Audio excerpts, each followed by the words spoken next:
Hello बच्चों, अब हम करने जा रहे हैं एक्सरसाइज नंबर 5.2 का दूसरा सवाल। क्या दिया है? Choose the correct choice in the following and justify. इसमें से कौन सा ऑप्शन सही है? जैसे पहला पॉइंट दे रखा है 30 टर्म ऑफ एपी, मतलब 30वां नंबर का टर्म नंबर क्या होगा, 30वां नंबर क्या होगा इस एपी का, ठीक है, वो बताना है। इसमें से कौन सा आंसर सही होगा और इसको जस्टिफाई भी करना है, मतलब सॉल्व करके दिखाना है, ठीक है। ऐसे ही दूसरा पॉइंट इसका क्या है, 11 टर्म ऑफ एपी, ये हमें एपी दे रखा है, इसकी 11 टर्म कौन सी होगी वो हमें बताना है। तो सबसे पहले तो हम क्या करते हैं, एपी में जो भी चीज़ें हैं हमें पता होता है, सबसे पहले तो हमें डी निकालना होता है। जो हमें फॉर्मूला होता है, हमें पता है ए एन अगर निकालना हो तो फॉर्मूला होता है क्या, ए प्लस में n-1 डी, ठीक है। अब डी की जरूरत है, ए की जरूरत है, ए हमारे पास है ही, डी हमें पता नहीं है, एन हमें दे रखा है 30, ठीक है। सबसे पहले निकालते हैं डी, और डी निकालने का फॉर्मूला क्या होता है, A2 माइनस A1।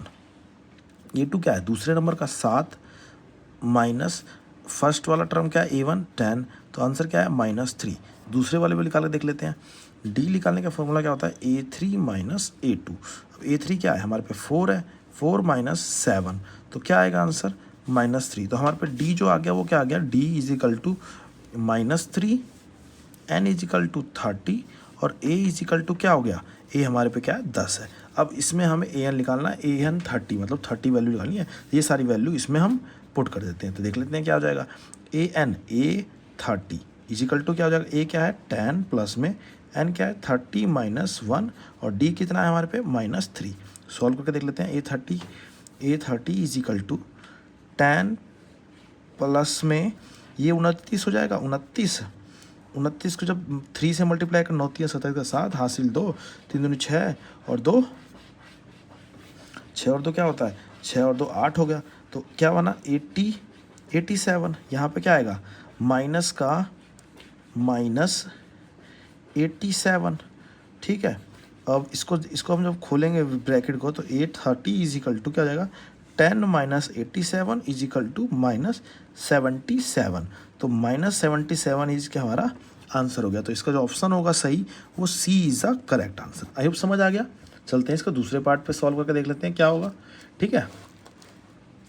अब हमें सबसे पहले फॉर्मूला वही सेम लगाना है। A N is equal to क्या होता है, ए प्लस में n-1 डी, ठीक है। अब हमें सबसे पहले तो डी चाहिए, तो डी निकालने का फॉर्मूला क्या होता है, A2 में से A1 को घटा देना, ठीक है। A2 हमारे पे क्या है, D is equal to A2 हमारे पे है -1/2 माइनस किसका -3।